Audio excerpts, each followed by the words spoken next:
What's poppin', beautiful people up in YouTube land? I put the 3G Valley, you feel me? And I mean, I'm on a wrestling mood today, bro. I just want to feel the nostalgia, man. Back when wrestling was great. Not saying wrestling's not bad now, but you know, when I was a kid, bro, wrestling was so amazing, bro. But let's get into it, bro. I quit! I remember JBL. Once a top wrestler gets injured or leaves for undisclosed reasons, WWE will often try to replace that wrestler on the card with someone who is similar to them. This can be in terms of appearance or just from a perspective that Vince McMahon thinks he would thrive in that role when he went based to, like, on what he's TNA, seen from the talent what was thus his name? far. Jordan? Despite this, it rarely works. He's like the first openly gay wrestler or some shit. Was he really gay though? The successful wrestler was in a top position for a reason. To try and replicate that success instantly is hardly ever gonna work, and more likely than not, the fans will quickly reject them. With that being said, here are 10 WWE wrestling successes who were total flops.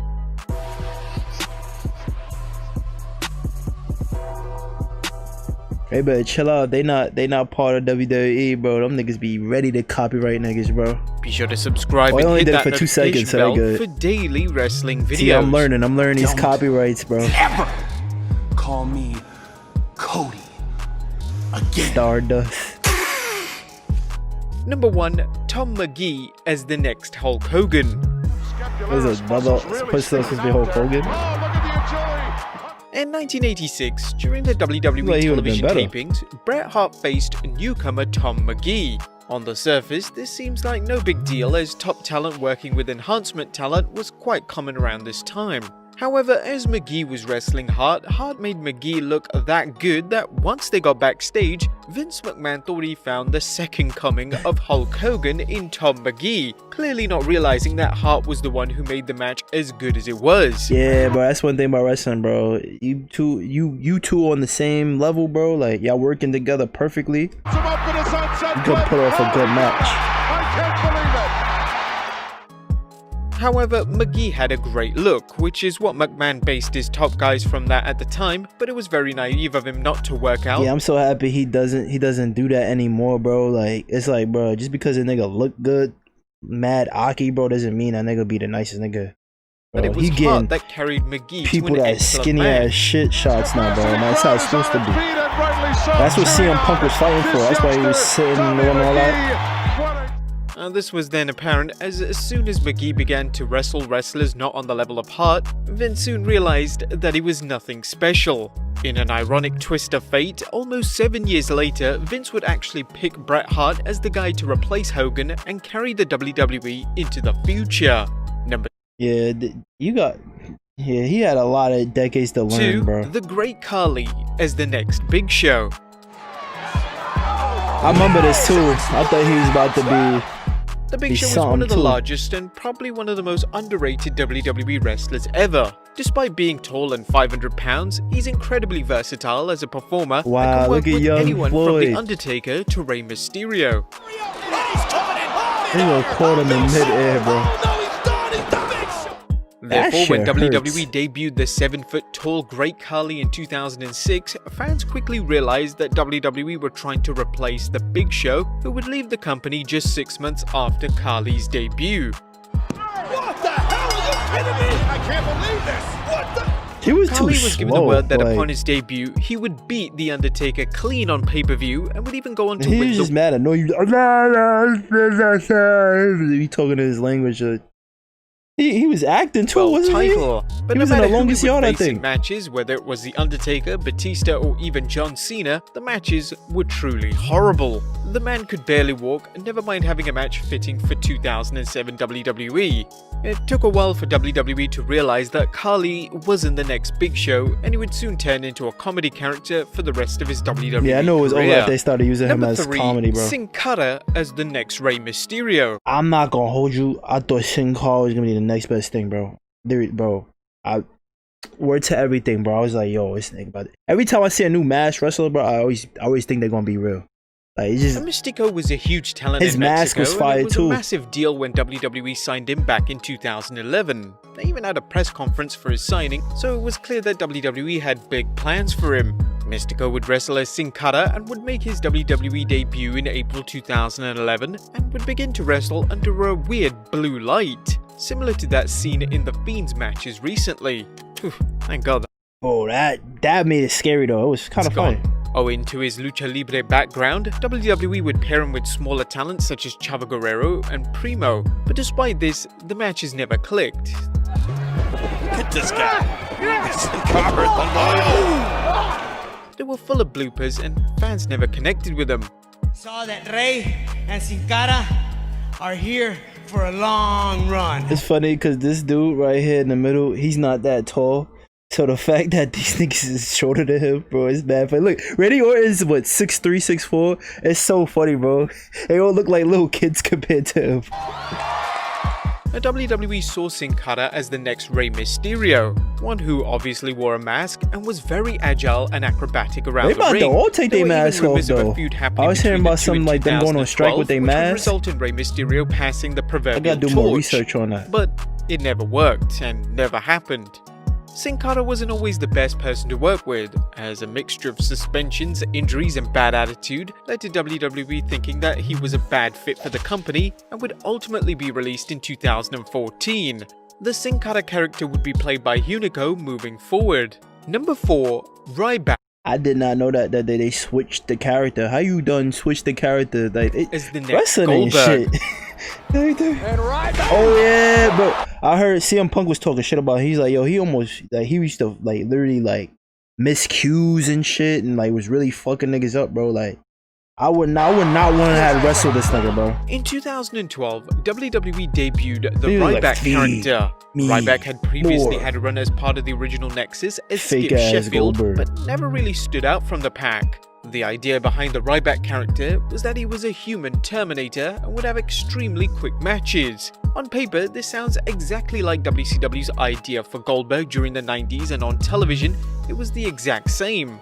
It didn't help that Ryback shared a resemblance to Goldberg, so naturally after a few weeks, Ryback was met with Goldberg chants. Yo, wrestling fans never fail, bro. That's hilarious. Whiplash. Ryback has made an amazingly quick work. That is hilarious. WWE could see that they were just trying to turn Ryback into the next Goldberg, and fans didn't really want that at the time. Too? Especially when the likes of Daniel Bryan, CM Punk and The Shield were having great matches every week, and a Goldberg-style character really didn't fit in. Yeah, that's what I'm saying, bro. Like, Mr. McMahon be trying to get all these jacked up fiends and, like, they don't be having no personality.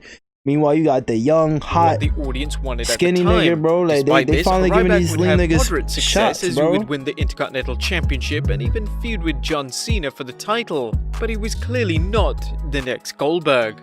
How impressive is that? I've never seen anything like it. Number 5. Lex Luger as the next Hulk Hogan. When Hulk Hogan left the WWE to join WCW in 1993, WWE had a mass panic. They didn't have any top stars at the level of Hogan, so they had the tough task to make a star that could carry the company in absence of the immortal one. Vince McMahon's idea was to turn the then heel Luger face and then make him into an all-American loving hero. Yo, what was with America back in the days, bro? Like, everything was just USA, bro. Like, he was trying to beat that down your throat. To know I am a real American. How I handle my nutrition and sustenance while I'm on the road. Vince's big idea was for Luger to tour the USA in a bus called the Lex Express to build his eventual WWE title win. This WWE title win would never come. He may have won the match, Lex Luger, but the championship remains in the possession of Yokozuna. At the time, WWE fans wanted something different.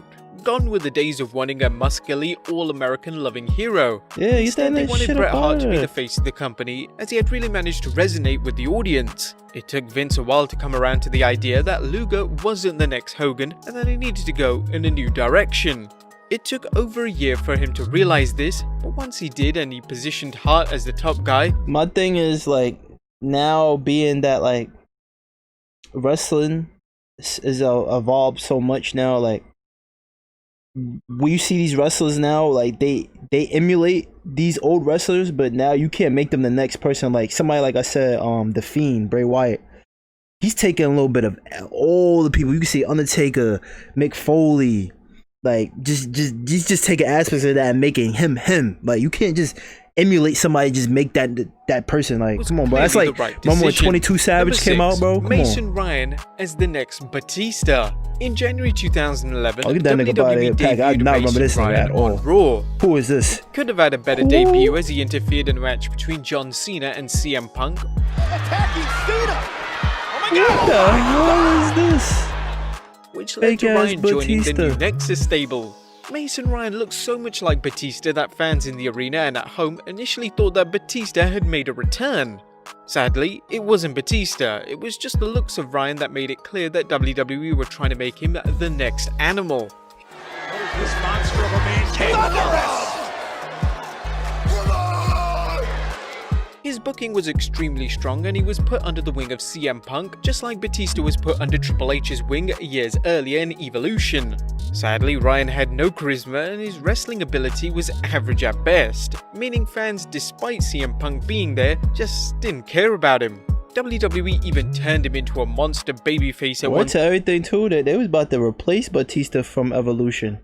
Like he had to prove himself to stay there. Then this That's was crazy. completely rejected by the audience. Number 7, Sid The Next Diesel. I remember this. The idea to put Psycho Sid with Shawn Michaels in '95 wasn't met with positive reviews. It was just a carbon copy of Diesel and Michaels' Like, connection. yeah, that's which his worked man's so back well in the day, because so they he's were like trying to real-life find friends, somebody so similar the to him. chemistry was completely natural. Why take the chance? That's like if you when your friend moved to another state and like you find somebody similar to him, so you want to try to do everything similar. Another bodyguard when Diesel turned his back on you. The WWE tried to replicate the success of the Diesel character by following the exact same formula with the return of Sid. John's back and turning. Look, Sid just annoyed me, bro. this big, bad, tough monster. This led to a feud between the two men which featured some of the worst matches of this era. WWE even had Sid pin Michaels for the WWE title to get him over, but it did little to build his popularity. Yeah, get him a packet. Undertaker had to take that right from him.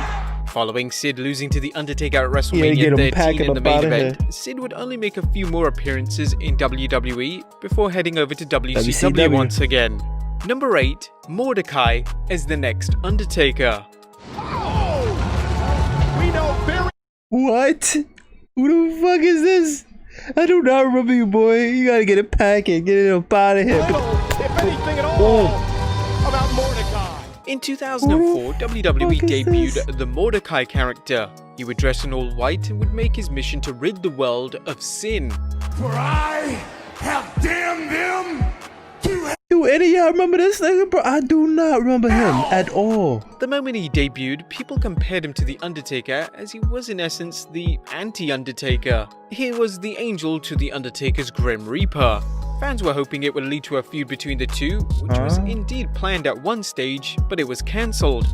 One of the ideas WWE had was to have the two men who had similar gimmicks on separate brands, so in theory they would have two Undertaker-style characters on two separate shows. And that is that crucifix-like maneuver. I'm not with you. That movie actually looks alright. Hardcore house. Unfortunately, the gimmick never took off, and the fans never connected with the character. The gimmick would Yeah, be that suit's trash. dropped, and the man behind the character would re-debut as the vampire Kevin Thorne on the revamped ECW. Yeah, this nigga just love being dog. Number 9, Shaniqua as the next China. Shaniqua. This is a bad apple right here, ladies and gentlemen. I In don't remember her neither. 2003, WWE debuted former Tough Enough contestant Linda Miles as Shaniqua. Sebastians and Shaniqua. I are just celebrating our Yeah, wrestling know how to like. serious victory. She would be a Shaniqua? dominatrix manager for Doug and Danny Basham, and she would be heavily compared to the legendary Chyna, as it was clear that WWE were trying to copy the formula that once worked with her. And look, that's Shaniqua. Let's see some booty. Shaniqua would often get physical with the men and would lead to the Basham's winning matches. Sadly, she would only last around a year on television as the character would be dropped and she would soon be released shortly after. Yeah, I Number definitely 10, remember her. Roman Reigns as the next John Cena. I definitely could see that. But the funny thing is he would have been more comparable to like The Rock when The Rock first came out. It was clear that when The Shield debuted in 2012 that Roman Reigns was a guy that WWE wanted to present very strongly, and throughout The Shield's run, Reigns did get the best reaction during their matches. Well, they're not going to dance with him, I guarantee you that. So the logic wasn't too flawed. However, when The Shield split in 2014, WWE began to shift the company around so that Reigns would become the face of the company. Bear in mind at this point, John Cena was still full-time, but it was rumored that he would be leaving for Hollywood in just a few years, which indeed he did. He's a part-time and fake-ass.